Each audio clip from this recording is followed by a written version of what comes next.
வணக்கம். இந்திய நேரப்படி மதியம் 1:30 மணி செய்திகள். முதலில் ஜெம் தலைப்பு செய்திகளை காணலாம். விடுதலை வீரர்கள் பகத்சிங், சுகதேவ், ராஜகுரு ஆகியோரின் உயிர் தியாகத்தை நினைவு கூர்ந்த பிரதமர் மோடி. இளம் வயதிலே துணிச்சலும் நாட்டு விடுதலையில் அசைக்க முடியாத உறுதியும் கொண்டவர் என பெருமிதம். எரிபொருளும் மின்னாற்றலும் உற்பத்தி செய்யும் திறன் உழவர்களுக்கு உள்ளதாக மத்திய அமைச்சர் நிதின் கட்கரி பேச்சு. உயிரி தொழில்நுட்பத்தை பயன்படுத்தினால் பெட்ரோலியம் இறக்குமதி செய்ய வேண்டியிருக்காது என சுட்டிக்காட்டல். பட்டியலினத்தை சேர்ந்தவரை வெட்டி கொன்றவர்களை கைது செய்யாததால் மகள் உயிரை மாய்த்து கொண்ட சோகம். சமூக நீதி பாதம் எடுக்கும் திமுக ஆட்சியில் பட்டியலின மக்களுக்கு பாதுகாப்பில்லை என்று எடப்பாடி பழனிசாமி குற்றச்சாட்டு. பாஜகவில் பொறுப்பு வழங்க கோரி மாநில தலைவர் நைனா நாகேந்திரனிடம் சரத்குமார் கடிதம். பதவியில் இருந்தால்தான் கட்சிக்கு சிறப்பாக பணியாற்ற முடியும் என்று எடுத்துவிட்டதாக பேட்டி. தமிழ்நாட்டில் தேசிய ஜனநாயக கூட்டணி ஆட்சியை பிடிக்கும் என்று மத்திய அமைச்சர் பியூஷ் கோயல் நம்பிக்கை. திமுகவின் ஊழல், குடும்ப ஆட்சி ஆகியவற்றால் மக்கள் வெறுப்புவதாக பேட்டி. அமெரிக்காவின் நியூயார்க் விமான நிலையத்தில் தீயணைப்பு வாகனம் மீது கனடா நாட்டு விமானம் மோதல். பயணிகள் சிலர் காயமடைந்த நிலையில் விமான நிலையம் தற்காலிகமாக மூடல். இனி விரிவான செய்திகளை காணலாம். விடுதலை போராட்ட வீரர்கள் பகத்சிங், சுகதேவ், ராஜகுரு ஆகியோர் தூக்கிலிடப்பட்ட நாளையொட்டி அவர்களின் ஈடையற்ற தியாகத்தை, நாட்டு விடுதலை போராட்டக்காக அவர்களின் பங்களிப்பையும் பிரதமர் நரேந்திர மோடி நினைவு கூர்ந்துள்ளார்.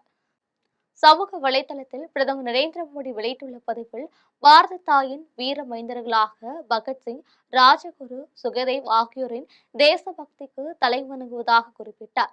அவர்களின் உயிர் தியாகம் என்றும் நம் நினைவு விட்டு நீங்காது என்று தெரிவித்துள்ளார். அவர்கள் இளம் வயதிலே மிக்க துணைச்சலும் அசைக்க முடியாத உறுதியும் கொண்ட நாட்டு விடுதலைக்கு காரணமாக திகழ்ந்ததாக பிரதமர் மோடி குறிப்பிட்டுள்ளார். ஆங்கில ஆட்சியை துணிவுடன் எதிர்த்து நாட்டை தங்கள் உயிரினும் மேலாக எண்ணி அவர்கள் செயல்பட்டதாக தெரிவித்துள்ளார். நீதி, நாட்டுப்பற்று, அச்சமின்மை ஆகியவற்றை பற்றி அவர்களின் எண்ணங்கள் எண்ணற்ற இந்தியர்களுக்கு ஊக்கமாக அமையும் என்று பிரதமர் நரேந்திர மோடி குறிப்பிட்டுள்ளார். இந்திய உழவர்கள் எரிபொருளையும் மின்னாற்றலையும் உற்பத்தி செய்யும் திறன் பெற்றிருப்பதாக மத்திய அமைச்சர் நிதின் கட்கரி தெரிவித்துள்ளார். டெல்லியில் நடைபெற்ற விழாவில் மத்திய சாலை போக்குவரத்து நெடுஞ்சாலைத்துறை அமைச்சர் நிதின் கட்கரி கலந்து கொண்டு பேசினார். அப்பொழுது ஹரியானா மாநிலம் பானிபட்டில் இந்திய ஆயில் நிறுவனத்துடன் இணைந்து வைக்கோலிலிருந்து 1,00,000 லிட்டர் எத்தனால், 150 டன் தார், 78,000 டன் விமான எரிபொருள் ஆகியவற்றை தயாரித்து வருவதாக தெரிவித்தார். இதேபோல் கரும்பிலிருந்து எத்தனால் தயாரித்தல், சாணத்திலிருந்து எரிவாயு தயாரித்தல் ஆகியவற்றையும் செய்தால் நாட்டுக்கு தேவையான எரியாற்றல் முழுவதையும் உழவர்களிடமிருந்தே பெற முடியும் என்று குறிப்பிட்டார். உயிரி தொழில்நுட்பத்தை முழுமையாக பயன்படுத்தினால் வெளிநாட்டிலிருந்து பெட்ரோலியத்தை இறக்குமதி செய்ய வேண்டி இருக்காது என்று நிதின் கட்கரி கூறினார். திருநெல்வேலி மாவட்டம் நாங்குநேரி வட்டத்தில் பட்டியலினத்தை சேர்ந்த விவசாயியை வெட்டி கொன்ற குற்றவாளிகளை கைது செய்ய வேண்டும் என அதிமுக பொதுச் செயலாளர் எடப்பாடி பழனிசாமி வலியுறுத்தியுள்ளார். அவர் வெளியிட்டுள்ள அறிக்கையில், நாங்குநேரி வட்டம் நெல்லைக்குப்பபுரத்தை சேர்ந்த பட்டியலினத்தை சேர்ந்த விவசாயி வெட்டி கொல்லப்பட்டதையும் குற்றவாளிகள் கைது செய்யப்படாததையும் சுட்டிக்காட்டியுள்ளார். இந்நிலையில் அந்த விவசாயியின் 23 வயது மக்கள் தனது உயிரை மாய்த்து கொண்டது அதிர்ச்சி அளிப்பதாக குறிப்பிட்டுள்ளார். இதைத் தொடர்ந்து உறவினர்கள் தொடர் போராட்டத்தில் ஈடுபட்டதால் 3 பேர் இந்த வழக்கில் கைது செய்யப்பட்டுள்ளதாக காவல்துறை கூறியுள்ளதையும் குறிப்பிட்டுள்ளார். திமுக ஆட்சியில் குற்றங்கள் தடுக்கப்படாது, குற்றவாளிகள் மீது நடவடிக்கை எடுக்கப்படாது, அதுவும் குற்றவாளிகளுக்கு ஆளுங்கட்சி தொடர்பு இருந்தால் நடவடிக்கையே இருக்காது என்று குறிப்பிட்டுள்ளார். ஊருக்கே சமூக நீதி பாடமெடுக்கும் திமுக ஆட்சியில் பட்டியலின மக்கள் எப்படி இருக்கிறார்கள் என்பதற்கு வேங்கவைகள் முதல் நாங்குநேரி, பெருப்பத்து வரை பல்வேறு எடுத்துக்காட்டுகள் உள்ள நிலைகள் இப்பொழுது இந்த செய்தியும் சாட்சியாக உள்ளதாக குறிப்பிட்டுள்ளார். தமிழக காவல்துறைக்கு இருக்கும் நற்பெயரை காப்பாற்றும் வகையில் செயல்பட்டு குற்றவாளிகளை உடனடியாக கைது செய்ய வேண்டும் என வலியுறுத்தியுள்ளார். பாஜகவில் பொறுப்பு வழங்க கோரி மாநில தலைவர் நைனா நாகேந்திரனிடம் சரத்குமார் கடிதம் அளித்துள்ளார். சமத்துவ மக்கள் கட்சி நடத்தி வந்த சரத்குமார் 2024ஆம் ஆண்டு மக்களவைத் தேர்தலுக்கு முன்பு பாஜகவில் இணைந்தார்.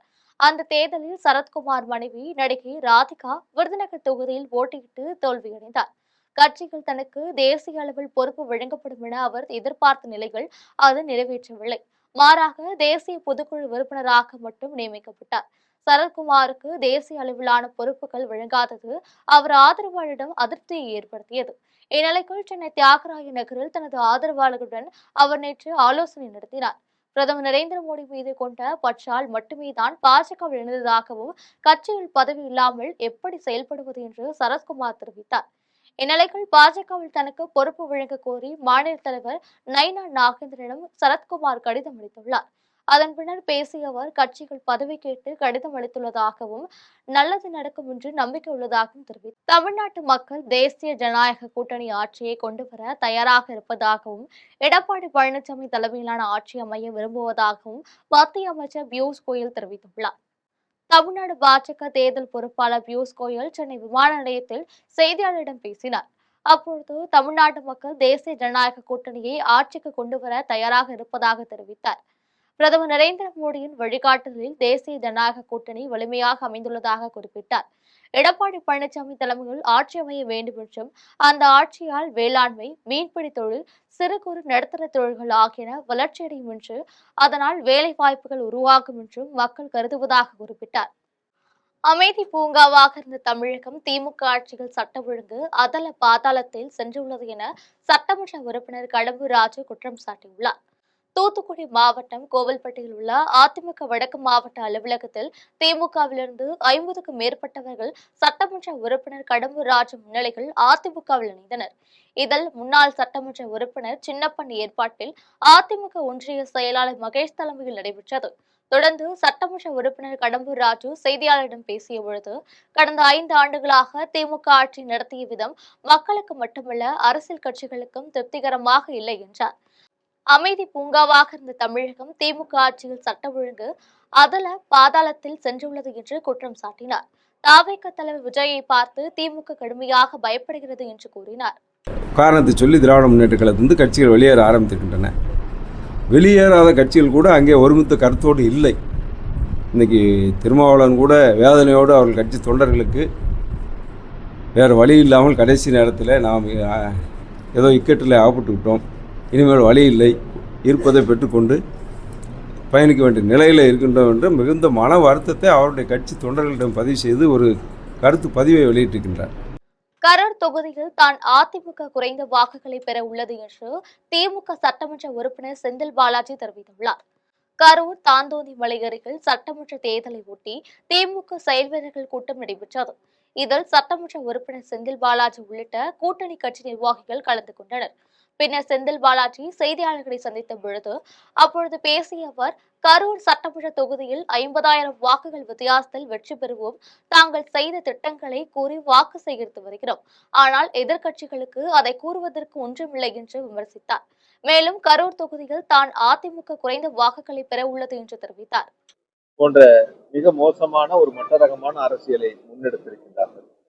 இப்படி 2021 சட்டமன்ற தேர்தலில் கரூர் மாவட்டத்தில் 4 தொகுதிகளில் உதயசூரியன் சின்னத்தை வாக்காளர் பெருமக்கள் வெற்றி பெற செய்தார்கள். அதே போல 2026 சட்டமன்ற தேர்தலிலும் 4 தொகுதிகளிலும் உதயசூரியன் சின்னத்தை ஒரு மகத்தான வெற்றி பெற செய்வதற்கு வாக்காளர் பெருமக்கள் தயாராக இருக்கின்றார்கள். அதற்கான களப்பணிகளை நாங்கள் தொடர்ந்து முன்னெடுக்கிறோம்.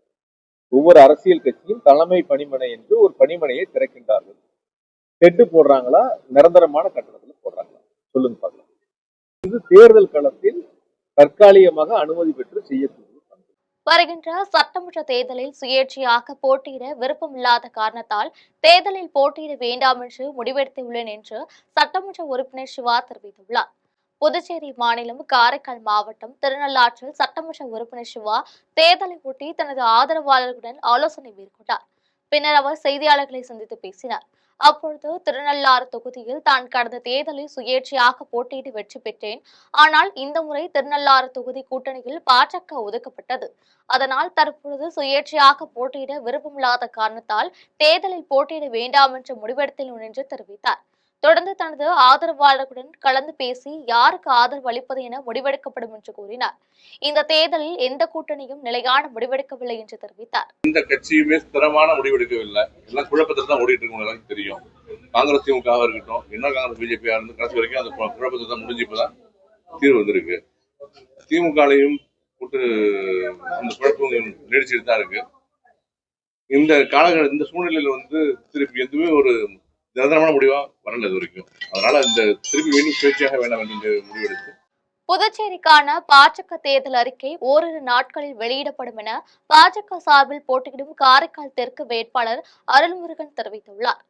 புதுச்சேரி மாநிலம் காரைக்காலில் பாஜக சார்பில் போட்டியிடும் காரைக்கால் தெற்கு வேட்பாளர் அருள்முருகன் செய்தியாளர்களை சந்தித்தார். அப்பொழுது காரைக்கால் தெற்கு தொகுதியில் அதிகமான கோவில்கள் இருப்பதால் இத்தொகுதியை பாஜக தலைமை தேர்வு செய்துள்ளது என்றார். புதுச்சேரியில் கடந்த 5 ஆண்டுகளில் அதிகமான வளர்ச்சி திட்டங்கள் செயல்படுத்தப்பட்டு உள்ளன என்று தெரிவித்தார். நிச்சயம் வரும் தேர்தலில் வெற்றி பெற்று தேசிய ஜனநாயக கூட்டணி அரசு மீண்டும் அமையும் என்று கூறினார். புதுச்சேரிக்கான பாஜக தேர்தல் அறிக்கை ஓரிரு நாட்களில் வெளியிடப்படும் என்று கூறினார். காரைக்கால் மாவட்டம் நிரவி திருப்பட்டினம் தொகுதியில் வருகின்ற 27ஆம் தேதி கட்சியின் தேசிய தலைவர் நிதின் நபீன் பிரச்சாரம் மேற்கொள்ள உள்ளதாக தெரிவித்தார். இதற்கு ஒரு ஐடியா பண்ணி நம்ம பிஜேபி தலைமை முடிவு பண்றாங்க. நிறைய வளர்ச்சி பணிகள் செய்யணும், வேற ஒன்றும் கிடையாது. நம்ம முன்னாடி இருந்தவங்க பின்னாடி இருக்கிறவங்க அதை பத்தி யாரையுமே குறை சொல்ல போறதே கிடையாது. கடந்த 5 ஆண்டுகள்ல மெரிட்ல எல்லாருக்கும் வேலை கிடைச்சிருக்கு. இது இதுவரைக்கும் நடக்காத ஒண்ணு.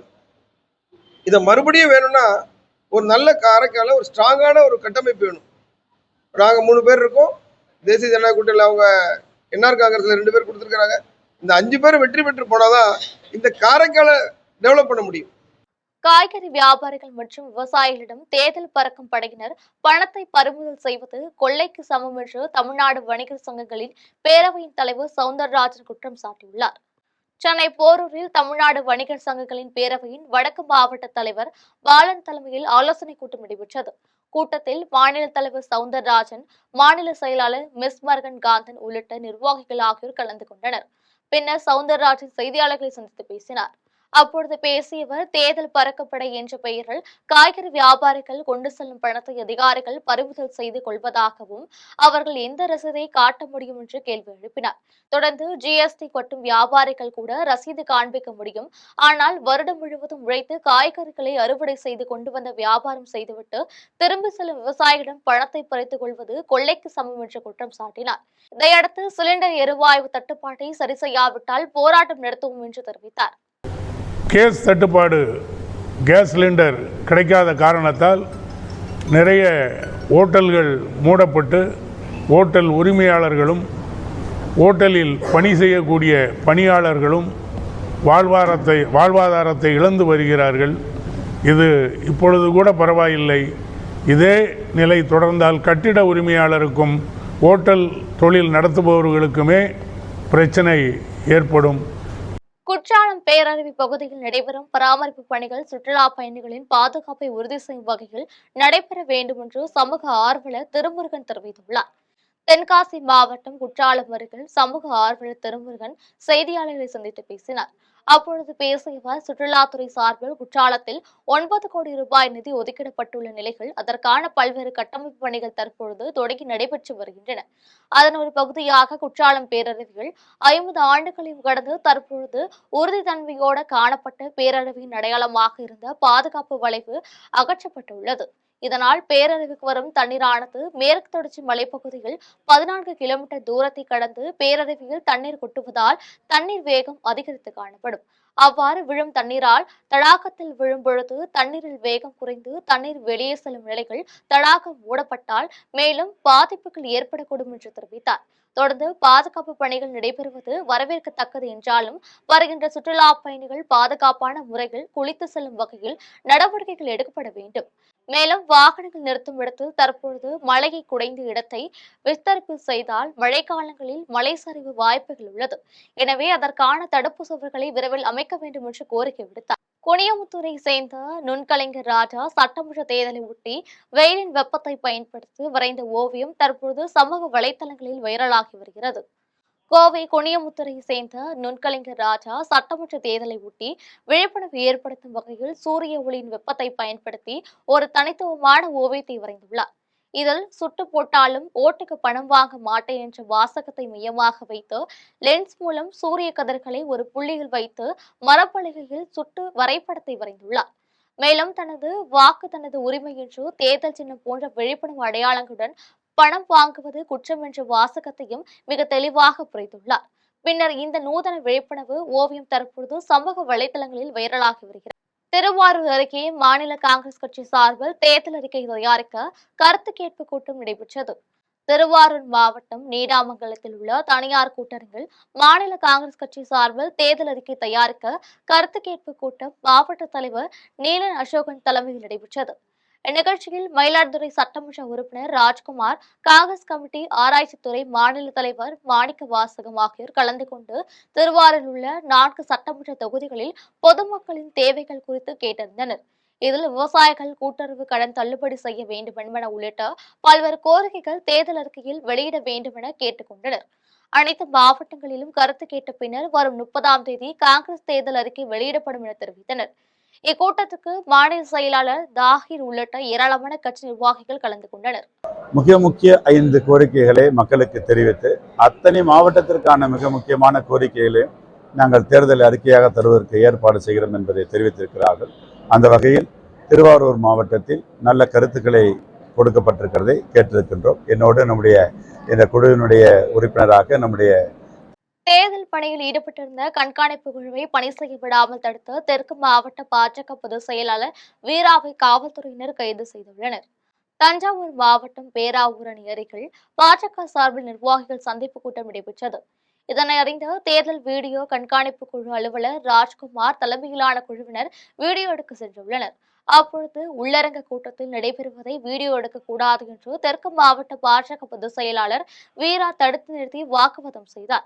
இதுகுறித்து தேர்தல் அலுவலர் ராஜ்குமார் அளித்த புகாரின் பேரில் பேராவூரணி காவல்துறையினர் வழக்கு பதிவு செய்து வீராவை கைது செய்து அரசு மருத்துவமனையில் மருத்துவ பரிசோதனை நடத்தி நீதிமன்றத்தில் அழைத்து சென்றனர். மாத்திரை கலந்த பணங்களை குடித்த ஒரே குடும்பத்தை சேர்ந்த 4 பேர் மருத்துவமனையில் அனுமதிக்கப்பட்டுள்ள நிலையில் விற்பனை செய்த நபரை காவல்துறையினர் தீவிரமாக தேடி வருகின்றனர். புதுக்கோட்டை மாவட்டம் மேலப்புல்லான் விடுதி கிராமத்தை சேர்ந்த கரிகாலனுக்கு சொந்தமான பட்டா நிலத்தில் உள்ள பனைமரங்களில் விருதுநகர் மாவட்டத்தை சேர்ந்த தங்கசுவாமி சட்டவிரோதமாக பணங்கள் இறக்கி அதில் மாத்திரைகளை கலந்து விற்பனை செய்து வருகிறார். இந்நிலையில் மாத்திரைகள் கலந்த பணங்களை நெடுவாசல் மேற்கு அரண்மனை தோப்பை சேர்ந்த சக்திவேல், அவரது மனைவி வாசுகி, அவரது குழந்தைகள் ஹரிஷ், நிக்கில் ஆகிய 4 பேரும் வாங்கி பருகியுள்ளனர். இதில் உடல்நலக்குறைவு ஏற்பட்டு வயிற்றுப்போக்கு காரணமாக 2 சிறுவர்கள் உட்பட ஒரே குடும்பத்தை சேர்ந்த 4 பேரும் பட்டுக்கோட்டையில் உள்ள தனியார் மருத்துவமனையில் சிகிச்சைக்காக அனுமதிக்கப்பட்டு அங்கு சிகிச்சை எடுத்து வருகின்றனர். தொடர்ந்து அங்கு விற்கப்பட்ட மாத்திரை கலந்த பணங்களை வாங்கி பருகி 30க்கும் மேற்பட்டோர் உடல்நலக்குறைவு ஏற்பட்டு ஆங்காங்கே உள்ள மருத்துவமனைகளில் சிகிச்சை பெற்று வருகின்றனர்.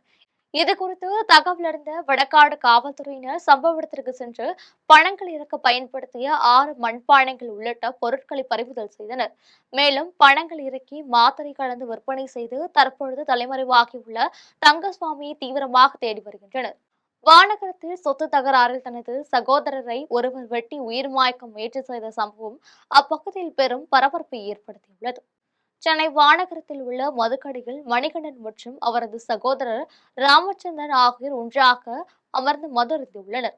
இவர்களுக்கிடையே ஏற்கனவே சொத்து தகராறு காரணமாக முன்பகை இருந்து வந்துள்ளது.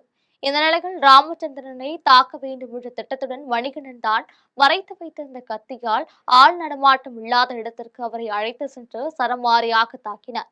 இந்த தாக்குதலில் கை துண்டான நிலையில் ராமச்சந்திரன் இரத்த வெள்ளத்தில் சரிந்து விழுந்தார். தகவலறிந்து வந்த வானகரம் காவல்துறையினர் அவரை மீட்டு மருத்துவமனைக்கு அனுப்பி வைத்தனர். தொடர்ந்து மணிகண்டனை காவல்துறையினர் கைது செய்து சிறையில் அடைத்தனர்.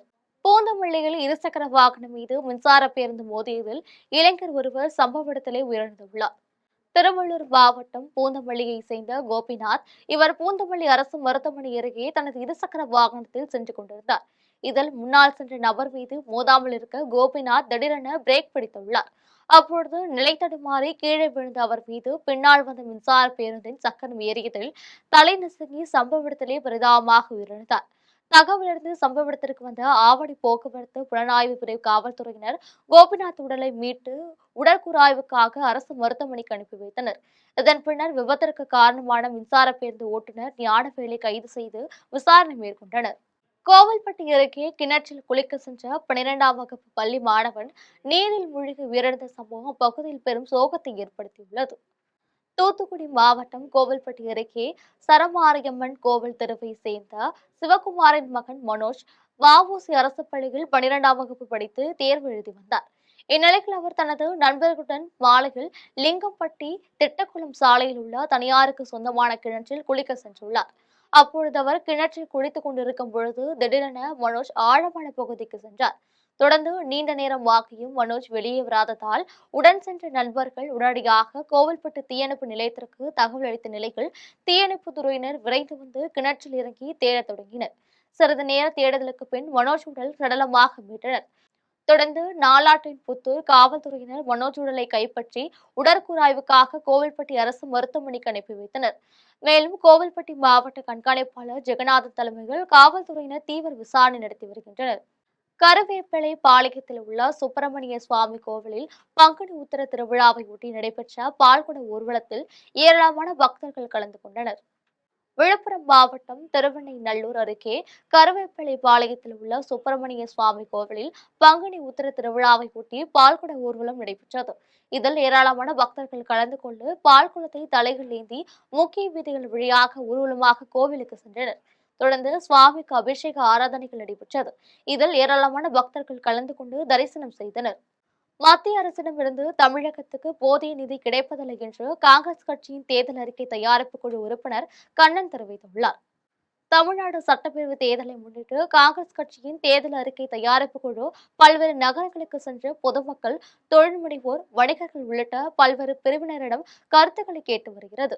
இந்நிலையில் கோவை மாவட்ட காங்கிரஸ் கட்சி அலுவலகத்தில் தேர்தல் அறிக்கை தயாரிப்பு குழு உறுப்பினர் கண்ணன் மாவட்ட நிர்வாகிகளிடமும் பொதுமக்களிடமும் கருத்துக்களை கேட்டிருந்தார். இந்த சந்திப்பின் பொழுது கோவை வடக்கு மாவட்ட காங்கிரஸ் கட்சி தலைவர் ரங்கராஜ் உள்ளிட்டோர் உடனிருந்தனர். அதன் பின் செய்தியாளரிடம் பேசிய கண்ணன், மத்திய அரசிடமிருந்து தமிழகத்துக்கு போதிய நிதி கிடைப்பதில்லை என்று குற்றம் சாட்டினார். இலவசங்கள் ஒரு சில மேல்தட்டு மக்களுக்கு சாதாரணமா இருக்கலாம். ஆனா ஒருத்தருக்கு கீழ்த்தட்டு மக்களுக்கு ரீச் ஆகும்போது அவங்களுக்கு எவ்வளவு முக்கியமா இருக்கு இந்த இலவச பஸ் பயணமும், இந்த மாசம் 1000 ரூபாய் கிடைக்கிறதும், இலவச அரிசி கொடுக்கறதும், இதெல்லாம் எவ்வளவு முக்கியம், அவங்க பசிக்கும், அவங்க பொழப்புக்கும் எவ்வளவு முக்கியங்கிறது அவங்களுக்கு தான் தெரியும். இந்த இளைஞர்கள் மாதிரி யார சொல்றீங்கன்னு நான் வெளிப்படையா சொல்ல வேண்டியதில்லை, உங்களுக்கே புரிஞ்சிருக்கும். அது அரசியலுக்காக சொல்ற கருத்து, அது உண்மை. உலக திருக்குறள் கூட்டமைப்பின் தலைவர் ஞானமூர்த்தி தலைமையில் கோட்டைக்காடு வெள்ளாற்று பாலம் அமைப்பதற்கு பாடுபட்ட அனைவருக்கும் போராட்ட குழுவினர் நன்றிகளை தெரிவித்தனர். அரியலூர், கடலூர் மாவட்டங்கள் இணைக்கும் கோட்டைக்காடு வெள்ளாற்று பாலம் கட்டி முடிக்கப்பட்டதை அடுத்து போராட்டக்குழு தலைவர் ஞானமூர்த்தி தலைமையில் உலக திருக்குறள் கூட்டமைப்பு குழுவினர் பாலத்தை பார்வையிட்டு இத்திட்டத்திற்கான பாடுபட்ட முன்னாள் மற்றும் இந்நாள் முதலமைச்சர்களுக்கும், மக்கள் பிரதிநிதிகளுக்கும், போராட்ட குழுவினருக்கும் மற்றும் ஊடகத்தினருக்கும் தங்களது நன்றிகளை தெரிவித்தனர். அதேவேளையில் பாலத்தில் தற்பொழுது அமைக்கப்பட்டுள்ள பாதுகாப்பு தடுப்புகள் தரமற்ற முறையில் இருப்பதாகவும், அணுகுசாலை மழையினால் சேதமடைந்துள்ளதால் அதனை உடனடியாக சீரமைக்க வேண்டும் என்றும், பொதுமக்களுக்கு அச்சத்தை ஏற்படுத்தும் வகையில் பாலத்தில் உள்ள தேனீக்கூடுகளை அப்புறப்படுத்த வேண்டும் என்று அரசுக்கு அவர்கள் கோரிக்கை விடுத்துள்ளனர். சென்னையில் உயிரிழந்த 2 லாரி ஓட்டுநர்களின் குடும்பங்களுக்கு தலா 6 லட்சம் ரூபாய் நிதியுதவி வழங்கிய கண்டெய்னர் லாரி ஓட்டுநர்கள் சங்கம் ஜனநாயக கடமையை ஆற்ற தபால் வாக்கு வழங்க வேண்டுமென கோரிக்கை விடுத்துள்ளனர். சென்னையில் உயிரிழந்த 2 கண்டெய்னர் லாரி ஓட்டுநர்களின் குடும்பங்களுக்கு கண்டெய்னர் லாரி ஓட்டுநர்கள் சங்கம் சார்பில் தலா 6 லட்சம் ரூபாய் நிதியுதவி வழங்கப்பட்டது. தேர்தல் சோதனைகள் நடைபெற்று வருவதால் இப்பணத்தை எடுத்து செல்ல உரிய ஆவணங்களையும் சங்கத்தினர் ஓட்டுநர்களின் குடும்பத்தினர் ஒப்படைத்தனர். அதேபோல் 6 லட்சம் ஓட்டுநர்களின் 1 லட்சம் பேர் மட்டுமே வாக்களிக்க முடிவதால் தங்களுக்கு தபால் வாக்களிக்க அனுமதி வழங்க வேண்டும் என தேர்தல் ஆணையத்திற்கு அவர்கள் கோரிக்கை விடுத்துள்ளனர். 6 லட்சம் டிரைவர் இருக்காங்க. இந்த 6 லட்சம் டிரைவர்ல 1% மட்டும்தான் ஓட்டு போட ஊருக்கு போவாங்க.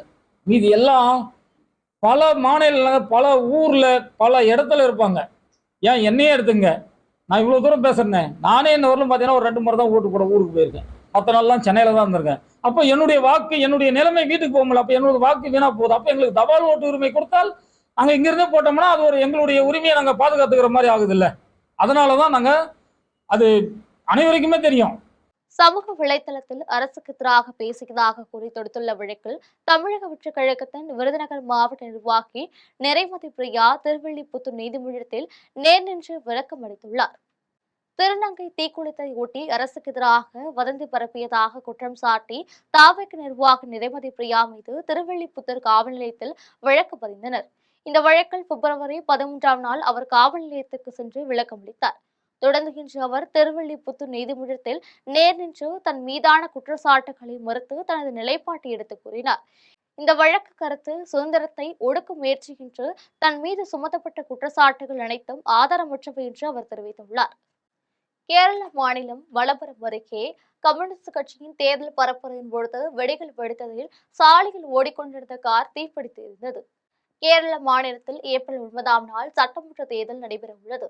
இதை முன்னிட்டு மாநிலம் முழுவதும் அரசியல் கட்சியினர் தீவிர பரப்புரையில் ஈடுபட்டு வருகின்றனர். இந்நிலையில் மலப்புரம் மாவட்டம் தானூர் தொகுதியில் கம்யூனிஸ்ட் கட்சி சார்பில் போட்டியிடும் முகமது சமரை வரவேற்கும் வகையில் வயலத்தூரில் வெடிகள் கொளுத்தினர். அப்பொழுது சாலையில் ஓடிக்கொண்டிருந்த காரில் தீப்பொறி விழுந்ததால் கார் தீப்பிடித்து இருந்தது. இதையடுத்து ஓட்டுநர் காரை நிறுத்திவிட்டு உடனடியாக வெளியேறிவிட்டார். தகவலறிந்து வந்த தீயணைப்புத் துறையினர் தீயை அணைத்தனர். திருவாரூர் மாவட்டம் மன்னார்குடி ராஜகோபால சுவாமி கோவிலில் நடைபெற்ற வெண்ணெய்த்தாழி திருவிழாவில் பல்லாயிரக்கணக்கான பக்தர்கள் கலந்து கொண்டனர். மன்னார்குடி ராஜகோபால சுவாமி கோவில் பங்குனி திருவிழாவின் முதன்மையான வெண்ணெய்த்தாழி நிகழ்ச்சி இன்று நடைபெற்றது. கையில் வெண்ணெய் குடத்தை ஏந்தி தவழும் கண்ணனாக வந்த ராஜகோபாலன் மீது பக்தர்கள் வெண்ணெய் எடுத்து வழிபட்டனர். இதில் உள்ளூர் பக்தர்கள் மட்டுமல்லாமல் வெளி மாநிலங்களைச் சேர்ந்த 1,00,000 பேர் கலந்து கொண்டனர். புதுக்கோட்டை மாவட்டம் நார்த்தாமலை முத்துமாரியம்மன் கோவில் பூச்சொரிதல் விழாவை முன்னிட்டு நெடுஞ்சாலைத்துறை அலுவலகத்தில் மின் விளக்குகளால் அலங்கரித்த ரதம் ஏற்பாடு செய்திருந்தனர். நார்த்தமாலை முத்துமாரியம்மன் கோவில் பூச்சொரிதல் விழாவை ஒட்டி நெடுஞ்சாலைத்துறை அலுவலகத்தில் முத்துமாரியம்மன் சிலை வைத்து சிறப்பு அபிஷேகம் செய்து தீபாராதனை நடைபெற்றது. அதன்பின் அலுவலகத்திலிருந்து முத்துமாரியம்மன் சிலையை பார்வையாளர்கள் எடுத்து வந்து ரதத்தில் வைத்தனர். அனைவரும் அந்த ரதத்தில் பூக்களை குவித்து வைத்து வழிபட்டனர். மின் விளக்குகளால் அலங்கரிக்கப்பட்ட ரதத்தில் முத்துமாரியம்மன் சிறப்பு அலங்காரத்தில் பக்தர்களுக்கு அருள்பாலித்தார். அதனைத் தொடர்ந்து நார்த்தமாலை முத்துமாரியம்மன் கோவிலுக்கு ஊர்வலமாக மேலதாளங்களுடன் எடுத்து சென்று ஏராளமான பூக்களை வழங்கினர். ஈச்சங்குடி அம்பல விநாயகர் திருவேங்கிட முடைய ஐயனார் ஆலயம் அருகில் மாசிமக உற்சவ திருவிழாவை ஒட்டி நடைபெற்ற மாட்டு வண்டி எல்கை பந்தயத்தை பொதுமக்கள் சாலையில் இருபுறமும் நின்று கண்டு ரசித்தனர். புதுக்கோட்டை மாவட்டம் அறந்தாங்கி அருகே ஈச்சங்குடியில் உள்ள அம்பல விநாயகர் திருவேங்கிட முடைய ஐயனார் ஆலயம் அருகில் மாசிமக உற்சவ திருவிழாவை ஒட்டி மாட்டு வண்டி எல்கை பந்தயம் நடைபெற்றது. இதில் பெரிய மாடு, நடுமாடு, பூச்சிட்டு மாடு என 3 பிரிவுகளாக நடைபெற்ற போட்டியில் பல்வேறு மாவட்டங்களிலிருந்து கொண்டு வரப்பட்ட 150க்கும் மேற்பட்ட இரட்டை மாட்டு வண்டிகள் பங்கேற்றது. தொடர்ந்து போட்டியில் ஒவ்வொரு பிரிவுகளிலும் முதல் 3 இடங்களை பிடித்த மாட்டின் உரிமையாளர்களுக்கு 3 லட்சம் ரூபாய் ரொக்க பரிசும் கோப்பைகளும் வழங்கப்பட்டது. பந்தய நிகழ்ச்சியில் சாலைகள் இருபுறமும் பொதுமக்கள் நின்று கண்டுகளித்தனர். மேலும் ஆவுடையார் கோவில் காவல்துறையினர் பாதுகாப்பு பணியில் ஈடுபட்டனர். கள்ளக்குறிச்சியில் முன்விரோதம் காரணமாக இருசக்கர வாகனத்தில் சென்றவரை வழிமறித்து அருவாளால் வெட்டி உயிர் மாய்க்க முயற்சி செய்த சம்பவம் அப்பகுதி மக்களிடையே பெரும் பதற்றத்தை ஏற்படுத்தியுள்ளது. கள்ளக்குறிச்சி மாவட்டம் வாய்க்கால் மேட்டுத்தெருவை சேர்ந்த மணிகண்டன் இவர் இருசக்கர வாகனத்தில் கள்ளக்குறிச்சி கவரை தெருவில் சென்று கொண்டிருந்தார். அப்பொழுது திடீரென 2 இருசக்கர வாகனத்தில் வந்த மர்ம கும்பல் அவரது இருசக்கர வாகனத்தை வெடிமறித்து அருவாளால் கடுமையாக தாக்கிவிட்டு அங்கிருந்து தப்பி சென்றனர். இதையடுத்து அருகில் இருந்தவர்கள் மணிகண்டனை மீட்டு கள்ளக்குறிச்சி அரசு மருத்துவமனைக்கு அனுப்பி வைத்தனர். தகவலறிந்து சம்பவ இடத்திற்கு வந்த கள்ளக்குறிச்சி காவல்துறையினர் வழக்கு பதிவு செய்து விசாரணை மேற்கொண்டதில் ஏம்பேர் பகுதியை சேர்ந்த ஆதிக்கும் மணிகண்டனுக்கும் இடையே இருந்த முன்னிறுத்தம் காரணமாக ஆதி மணிகண்டன் உயிர் மாய்க்க முயற்சி செய்து விசாரணைகள் தெரியவந்தது. இது தொடர்பாக ஆதி மற்றும் அவரது கூட்டாளிகளை கள்ளக்குறிச்சி காவல்துறையினர் தீவிரமாக தேடி வருகின்றனர். இந்த சம்பவத்தால் அப்பகுதி மக்களிடையே பெரும் பதட்டத்தை ஏற்படுத்தியுள்ளது. இனி வருவது திரையுலக செய்திகள். சாமானிய மக்களின் வாழ்க்கை மற்றும் போராட்டங்களை பிரதிபலிக்கும் வகையிலான கதாபாத்திரங்களை தேர்ந்தெடுத்து நடிக்கப் போவதாக நடிகர் யோகி பாபு தெரிவித்துள்ளார். பிரபல நடிகர் யோகி பாபு நடித்த கிணத்து காணும் படம் திரைப்படத்தின் வெற்றியை படக்குழுவினர் சென்னையில் கொண்டாடினர். இதில் நடிகர் யோகி பாபு கலந்து கொண்டு பேசிய பொழுது இந்த படம் அனைத்து ரசிகர்களையும் சென்றடைய வேண்டும் என்ற இயக்குனர் சுரேஷ் சங்கையாவின் கனவு நிஜமாகியுள்ளது என்று கூறினார். தொடர்ந்து பேசிய அவர் படம் ரிலீஸ் ஆகும் முன்பே அவர் மறைந்தது கவலை அளிக்கிறது என்றார்.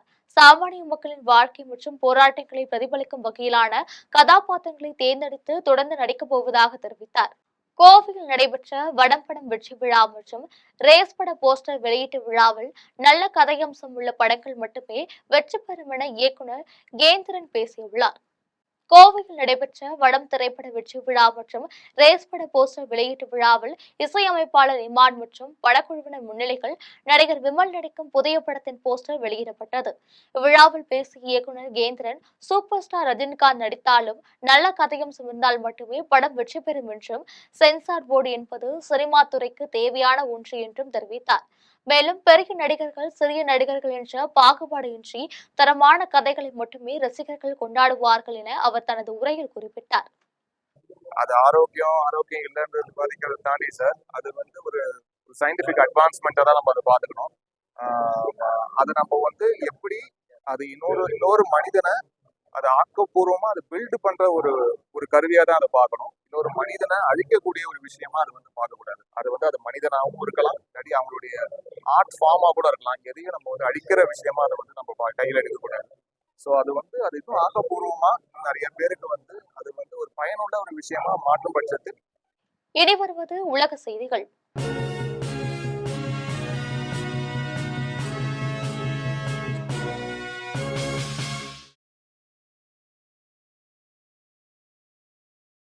அமெரிக்காவில் தீயணைப்பு வாகனம் மீது விமானம் மோதியதில் பயணிகள் காயமடைந்துள்ளனர்.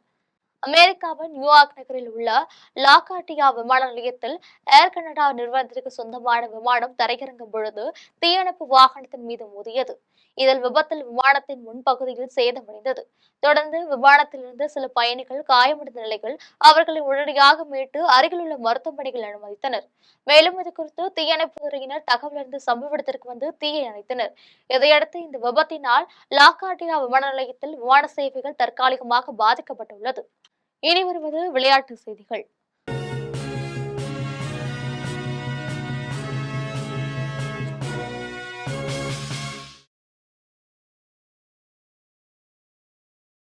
மியாமி ஓபன் டென்னிஸ் தொடரின் 3வது சுற்று போட்டிகள் மெக்லன்டியை நேர் செட்டு கணக்கில் வீழ்த்தி சபலென்கா 4வது சுற்றுக்கு முன்னேறியுள்ளார். அமெரிக்காவின் புளோரிடா நகரில் மியாமி ஓபன் டென்னிஸ் தொடரின் பெண்கள் ஒற்றையர் பிரிவின் 3வது சுற்று போட்டி நடைபெற்றது. இதில் பெலாரஸின் அரியானா சபலென்கா அமெரிக்காவின் கேடி மெக்லன்டியுடன் மோதினார். விளையாட்டில் சிறப்பாக விளையாடிய சபலென்கா 2-0 என்ற நேர் செட் கணக்கில் வெற்றி பெற்றார். இதன் மூலம் சபலென்கா 4வது சுற்றுக்கு முன்னேறினார். இனி வருவது தங்கம், வெள்ளி மற்றும் பங்கு சந்தை விலை நிலவரம்.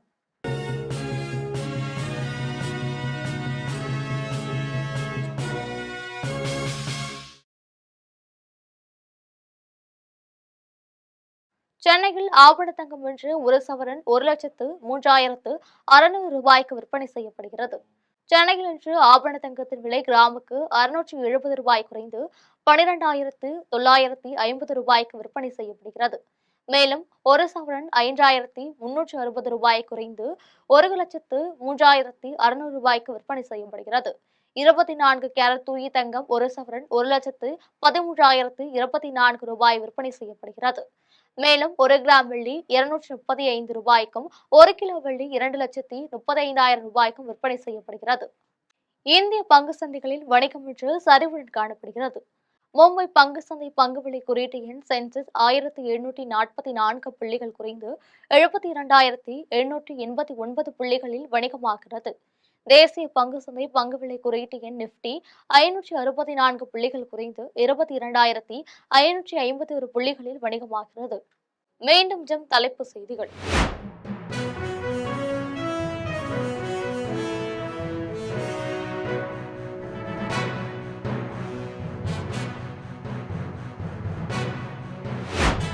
எரிபொருளும் மின்னாற்றலும் உற்பத்தி செய்யும் திறன் உழவர்களுக்கு உள்ளதாக மத்திய அமைச்சர் நிதின் கட்கரி பேச்சு. உயிரி தொழில்நுட்பத்தை பயன்படுத்தினால் பெட்ரோலியம் இறக்குமதி செய்ய வேண்டியிருக்காது என சுட்டிக்காட்டல். பட்டியலினத்தை சேர்ந்தவரை வெட்டி கொன்றவர்களை கைது செய்யாததால் மகள் உயிரை மாய்த்து கொண்ட சோகம்.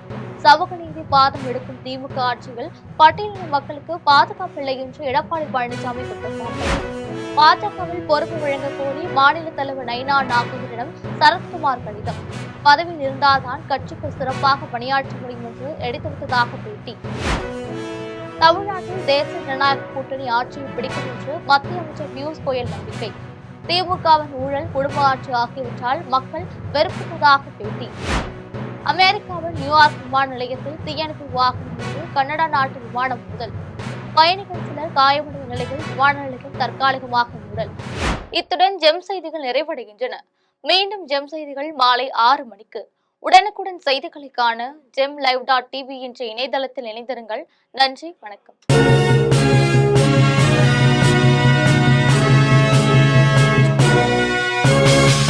உடனுக்குடன் அப்டேட் தெரிந்து கொள்ள ஜெம் டிவி தமிழ் ஆப்பை இன்ஸ்டால் செய்யவும்.